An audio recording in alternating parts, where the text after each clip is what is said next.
네, 안녕하세요. 이상화 세무사입니다. 화요일의 남자 이상화 세무사고요. 자, 오늘 또 저번 시간과 마찬가지로 주식에 대해서 얘기를 하려고 합니다. 자, 주식에 대해서 1, 2, 3, 4편을 준비를 하고 있는데요. 그만큼 최근에 사례가 굉장히 급증을 하고 있는 주제이기 때문입니다. 자, 세 번째 오늘 다뤄볼 주제는 뭐냐면은 임직원이 특수관계자에서 벗어나는 시점이 언제냐? 그러면 특수관계자란 얘기가 계속적으로 앞에 시간도 그렇고 계속 반복적으로 나오는데요. 특수관계자가 아닌 사람하고 주식거래를 했었을 때에 법에서는 그렇게 타이트하지 않게끔 갈 수도 있다. 그러니까 간다라는 게 아니라 갈 수도 있다. 이런 부분에 대해서 오늘 좀 주제를 다뤄보려고 합니다. 자, 각 세법에서 정하고 있는 시가의 적용 방법이 있습니다. 각 세법은 도대체 뭔 세법이 하나지 왜 각 세법이야? 이렇게 얘기하는데 저희가 이제 세무사를 보통 시험을 보게 되면요. 세법 안에 있는 8가지 법을 공부를 하게 되었거든요. 뭐 국세기본법, 법인세, 소득세, 부가가치세, 상속증여세, 개별 소비세, 지방세, 그리고 조세특례 제한법, 국제조세 관련해서 8가지 법이 있습니다. 근데 이 국세에는 상속세와 증여세를 제외하고는 1세목 1세법으로 운영이 되어 있어가지고 그 규정에서 시가가 정하는 방법에 대해서 약간씩 차이가 있습니다. 그러니 그 세목별로 시가의 적용 방법에 대해서 다 공부해야 돼요. 자, 비상장 주식 같은 경우에는 사례에서는 양도소득세인 소득세하고 저가 양수도에 관련한 상속증여세 이렇게 두 가지가 쟁점이 될 수가 있습니다. 그래서 두 가지를 다 살펴봐야 되는 부분인 건데요. 자, 그러면 부모하고 자녀하고 거래하는 직계 좀비속, 형제 자매와 같은 특수관계에 있는 사람하고 거래할 때는 반드시 절대적으로 세법에서 정하는 방법에 따라야 합니다. 그러면 반대로 특수관계가 성립되지 아니하는 사람들 사이에 거래할 때는 세법에서 이렇게 정하고 있어요. 시가와 30% 이상 차이가 나고. 왜냐면은 특수관계자가 아닌 사람한테는 좀 싸게 팔 수 있다는 거예요. 좀 비싸게 팔 수도 있다는 거예요. 덤탱이도 지울 수 있고 좀 싸게 살 수도 있고 뭐 이렇다는 거죠. 그러니 그게 시가하고 30% 범위 정도 차이 나야 되지 이게 너무 차이 나면 아니지 않냐 이제 이 얘기를 하고 있는 부분인 거고. 자, 두 번째로는 이 시가하고 이 거래하는 금액의 차이가 3억 정도는 나야 된다는 거죠. 그러면 이렇게 따져볼 수도 있는 거죠. 30% 이내 범위에 뭔가 들어오고 그리고 3억 이상이 차이 나지 않는다라면은 과세되지 않는다 이렇게 판단할 수도 있는 거예요. 그래서 액면 거래라서 문제가 된다는 부분이 아니라 이거를 면밀하게 거래를 잘 따져보면은 액면 자체가 시가하고 30% 차이도 나지도 않고 3억 차이도 나지 않았기 때문에 이거 괜찮아 이렇게 얘기할 수 있다라는 거예요. 근데 여기서 포인트는 이게 아니에요. 그 바로 밑에 나오는 부분이 뭐가 있냐면 빨간색으로 써 있죠. 거래 간행상 정당한 사유가 없는 한 국세청하고 싸움에 논란이 되는 게 적이거든요. 근데 적인데 자꾸 사람들이 30% 이상하고 3억에 그것만 가지고 계속 접근을 하니까 맨날 지는 거지. 맨날 지는 사람이 계속 진다라는 거죠. 자, 저한테 찾아오시면은 정당한 사유가 뭔지에 대해서 이거는 스토리예요. 사유가 있어야 된다는 부분인 거죠. 어느 날 갑자기 누군가를 만났기 때문에 이게 30% 거래하고 3억 차이 난다고 해가지고 이게 된다? 아이고, 그럴 것 같으면 뭐 세상에 안 되는 일이 어디 있겠습니까? 자, 요렇게 봐야 되는데 오늘의 주제는 그러면 특수관계자가 도대체 누구냐라는 부분하고 이 30%하고 3억에 이게 가지고 있는 의미가 무엇인지 그 중에서도 좀 특수관계자에 조금 집중해서 어디에도 없는 내용 특수관계자에 대해서 얘기를 드리려고 합니다. 자, 세법에 보면은 특수관계자여야 하고 아니어야 하고 특수관계자 얘기가 굉장히 많이 나오고 있습니다. 그러면 특수관계자라는 건 도대체 뭐냐라는 거죠. 법에서 각 세목별로 특수관계자 범위에 대해서 다 나와 있습니다. 그래서 어떤 세무사님은 특수관계자만 공부하시는 분이 있어요. 병원으로 따지면 마취과 의사. 모든 수술에 마취과 의사가 다 투입되죠. 그러면 수술하기 전에 어떤 걸 물어보나요? 심장외과 의사가 얘기하죠. 선생님 수술해도 됩니까? 누구한테 물어보죠? 마취과 의사한테 물어본다는 얘기죠. 언제 수술을 끝내야 됩니까? 마취과 의사한테 물어본다는 거죠. 자, 세법에서는 이렇습니다. 이분이 특수관계자에 해당하나요? 안 하나요? 이게 가장 중요한 포인트란 얘기예요. 이거 잘못 짚으면은 게임 끝나는 거죠.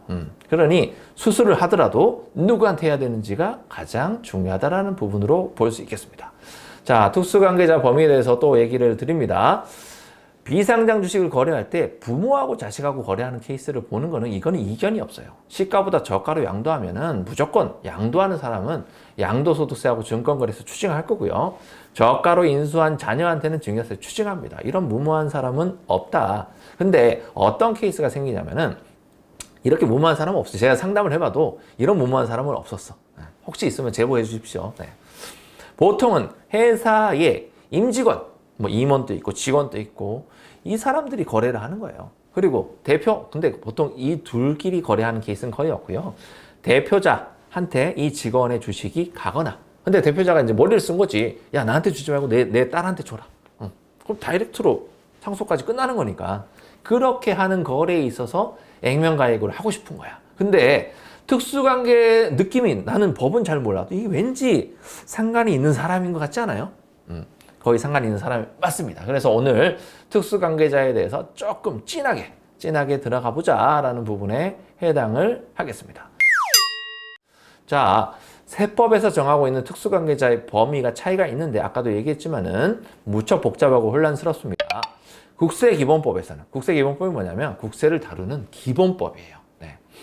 기본적으로 공통적인 사항을 규정하고 있습니다. 이거를 이제 확인해 볼 필요가 있겠습니다. 어떻게 보냐면은 국세기본법에서는 1번 친족관계. 친족 알죠? 친족 누군지 알죠? 친족관계는 6천 이내의 혈족, 4천 이내의 인척, 배우자, 친생자로서 다른 사람에게 친양자, 입양된 자, 그의 배우자, 그의 직계 비속. 어려워요. 예, 어려워요. 예. 우리 소위 말하는 사촌, 뭐 친척, 그냥 친척을 생각하세요.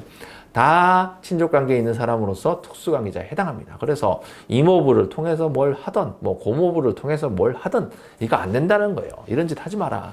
그랬더니 하는 말이, 야, 그럼 고모부의 친구 한 바퀴 돌려가지고 온다. 알겠습니다. 각자의 판단에 맡기도록 하겠습니다. 자, 보통 세배들이고 세뱃돈 받는 사이라면 무조건 친족관계라고 보시면 될 것 같아요. 자, 국세기본법의 두 번째 특수관계자는 어떻게 보냐면은 경제적 연관관계가 있는 사람. 경제적 연관관계가 있는 사람은 뭘까요? 자, 앞에서 말씀드린 것처럼 임원과 그 밖의 사용인, 그리고 본인의 금전이나 그 밖의 재산으로서 생계를 유지하는 자. 종업원이겠죠. 종업원 와이프한테 또 일 시켰어요. 예를 들어서. 그러면 그거 다 특수관계자예요. 이들과 생계를 같이 하는 친족까지 다 묻고 있다는 거예요. 타이트하지 않습니까? 거의 뭐 저인망 그 레이더망으로 그냥 싹 끌어 담습니다. 근데 여기에서 재밌는 게 나온다라는 거예요. 조금 이따 설명드릴게요. 3번 특수관계자 3번은 뭐냐면은 경영 지배 관계로 이루어져 있습니다. 자, 이렇게 되어 있고요. 2번은 이제 더 진지하게 얘기를 해보면은 경제적 연관 관계는 본인이 개인인 경우와 법인인 경우로 구분해서 다양한 유형별로 경영 지배 관계까지도 잘 봐야 되는 부분인 건데요. 보통은 임직원 관계하고 주주 관계가 얽혀 있는 것이 대다수예요. 그러니까 임원이면은 사실은 주주가 될 수가 없거든요. 그러니까 되면 안 된다는 얘기가 아니에요. 보통 대기업들은 이 임원인 사람이 주주인 경우는 있어도 주주기 때문에 임원인 경우는 없어요. 근데 우리가 보통 소위 만나는 회사들 요즘에 보니까 나는 이 사장님들이 좋은 사장님인지 모르겠는데 최근에 케이스가 이거였어요. 상담에 제일 많은 포인트가 뭐냐면 작년에 설립했대요. 올해 설립했대요. 재작년에 설립했대. 다 똑같아. 자기 혼자 독박 쓰기 싫더래. 그래가지고 종업원한테, 핵심 종업원한테 주식 한 20% 주고 야, 너도 한 3천만 원 투자해. 우리 회사 망하면 너도 망하는 거고 안 망하면 나중에 배당 많이 해줄게. 이렇게 해서 설립을 한 거예요. 근데 골치 아픈 일이 생길지 몰랐던 거지. 그건 나중에 또 다음 시간에 사례를 들려서 설명을 할 수 있으면 해보고요. 오늘은 이제 특수관계자. 이 임직원 관계에 있는 특수관계자가 얽혀있는 경우가 대다수예요. 그러면 이 사이에 대해서 거래를 할 수 있잖아요. 거래를 왜 하냐면은 이 임직원이 퇴사할 거잖아요. 퇴사하게 되면은 이 주식을 그때는 사와야 되는데 이게 분명히 초반에는 1200만 원짜리 주식이었는데 퇴사할 때 보니까 2억짜리 주식이 되어 있는 거지. 그러면은 2억이라는 돈을 종업원이 몰라서 달라는 얘기를 안 하지 나 같으면 달라고 한다. 근데 모르는 거야. 그러니 이 사장님은 한 1200만 원만 주고 끝내고 싶은 거예요. 근데 이게 둘 사이는 그렇게 합의를 했다 하더라도 임직원 관계가 있기 때문에 특수관계자 시가로만 거래를 해야 됩니다. 돈은 1200을 준다 하더라도 그 차액에 대해 2억하고 1200만 원 차이에 대해서는 증여세라는 거를 내야 됩니다. 억울하겠죠. 증여세 한 3, 4천 나옵니다. 너무 아까운 거죠. 1200만 원 주는 것도 아까워 죽겠는데 4천만 원 세금 내려고 그러니까 환장하는 거지. 그래서 이거를 이제 어딘가에서 들었대. 임직원 관계는 뭐 진짜 법도 맞아요. 3년이 지나면요. 특수관계자가 소멸합니다. 3년 잘 버티면 됩니다. 그래서 3년 지났다고 요이땅 해가지고 거래를 액면가로 하는 사장님들이 생겨났어. 그래서 제가 그걸 상담하고 왔는데 괜찮대. 본인들도 굳건히 믿고 있더라고. 과연 그럴까요? 저희 앞전 시간에 있었던 여기 지금 이제 링크가 되는 부분인데요. 요거 한번 읽어보시면은 들어보시면은 이해가 좀 되실 것 같아요. 이게 막연하게 진짜 특수관계자 3년 지나니 딱 벗어났고 그리고 아까 30% 범위하고 3억 룰 나왔잖아요. 그 범위 안에 우리 들어가니까 액면가액 거래해도 괜찮네. 이렇게 상담한다라는 거지. 누가?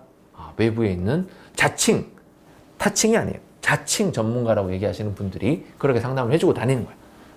그래서 이거에 대해서는 굉장히 심도 깊게 살펴봐야 되는 부분이 있습니다. 저도 똑같은 결론을 내드릴 수도 있어요. 그러나 이거는 그 안의 내용을 잘 봐야 됩니다. 아까 앞에 전 시간에 좀 찾아가 보면은 정당한 사유라는 내용이 가장 핵심이에요. 그래서 요거를 잘 봐야 됩니다. 임직원하고 대표하고 거래하는 데 있어가지고 정당한 사유가 도대체 뭐가 있을까요? 퇴사가 정당한 사유일까요? 잘 생각해 보셔야 됩니다.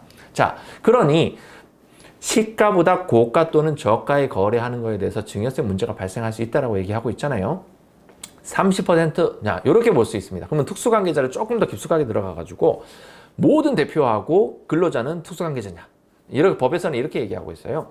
30% 이상의 주식을 소유하고 있는 자가 대표이사로 있다라면 보통 내 회사분들이 30% 이상의 주식을 소유하시는 분들이 많아요. 대표이사분들이. 그 사람과 관련된 직원들, 특수관계자죠. 그러니 대표이사의 자녀와 이 퇴사한 지 3년 된 이 종업원들은 특수관계자 있냐 없냐 이런 것들이 쟁점이 되는 부분이 있을 수 있다. 3년 안 지났으면 논란의 여지 없이 특수관계자에 해당을 합니다. 이렇게 이해하시면 될 것 같아요. 제 영상을 이렇게 보시면 어떻게 이해하셔야 되냐면 이거가 좀 법이라서 어려워요. 근데 답은 다 드리고 있어. 다 퍼주고 있습니다.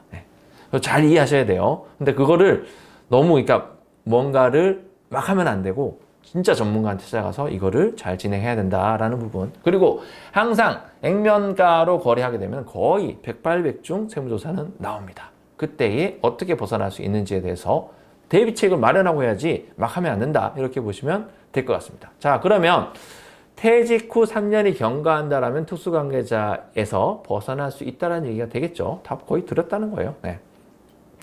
그러면 이거를 비상장 주식 거래할 때 누구든지 시장에서 당사자 사이에 자유롭게 의사결정을 해서 거래하는 거는 가능한데 이게 세법에서 간섭하는 게 곤란하다라는 부분인 거예요. 그래서 샘플링에서 보든 아니면 사후 검증에서 다 보든 하는 부분인 건데 이거를 액면으로 하기 때문에 좀 문제 될 수 있다. 계속 강조해서 보여드리는 내용이 될 수 있다라는 부분입니다. 자, 그리고 마지막으로 요 얘기를 이제 드리려고 합니다. 특수관계자 범위에 대해서는 조금 진지하게 얘기를 했고요. 그러면 특수관계자가 아닌 사람들끼리 거래할 때는 시가가 아니게 거래할 수 있다고 얘기했잖아요. 그러면 저가로 거래하려고 하는 건데 이 저가가 주식을 30% 범위하고 시가보다 30% 차이가 나거나 3억 원 이상 차이 나는 거면은 안 된다는 거야. 그러니 이 범위 30% 안에 시가가 만약에 뭐 3억이다. 그러면은 30% 범위면은 한 9천 정도 되잖아요. 그러면 2억 천 정도 느낌. 이 정도로 거래가 되든지 아니면은 3억 원 이상 차이 나면 안 된다고 하잖아요. 그럼 3억짜리 시가면은 0원으로 거래도 되는 거네. 맞아요. 법이 그랬습니다. 근데 이게 조금 애매해요. 그래서 이거에 대해서 면밀하게 잘 적용을 해야 된다. 전 시간에도 바로 얘기 드렸죠. 요거 해가지고 증여세는 벗어났어. 근데 차명 주식에 시달려가지고 차명 주식으로 가세된 케이스가 있어요. 근데 우리는 차명 주식이 아닌데 그래서 진실이 중요합니다.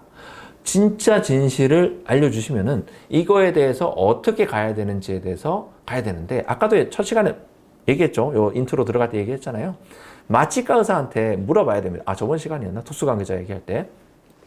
핵심의 키는 특수관계자의 여부를 정확하게 계산해야 되는 부분인 거고요. 누가 특수관계자인지에 대해서 정확하게 짚고 넘어가야 되는 부분인 거예요.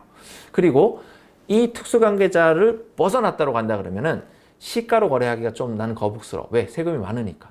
이렇게 보시면 돼요. 시가로 거래하고 모든 걸 그렇게 해버리면은 세금은 많이 내지만 세무조사 안 나와요. 근데 시가보다 낮은 금액으로 하는데 도대체 어디까지를 낮은 금액으로 해야 되는지를 잘 정해야 된다. 근데 이거를 시가 30% 룰하고 3억 룰 이것만 적용해가지고 우리 회사 주식 평가해가지고 3억 넘기가 쉽지 않거든요. 한 10% 주식이 3억 되려면은 30억, 우리 회사 총 가치가 30억이 돼야 되니까 이런 거를 잘 해야 됩니다.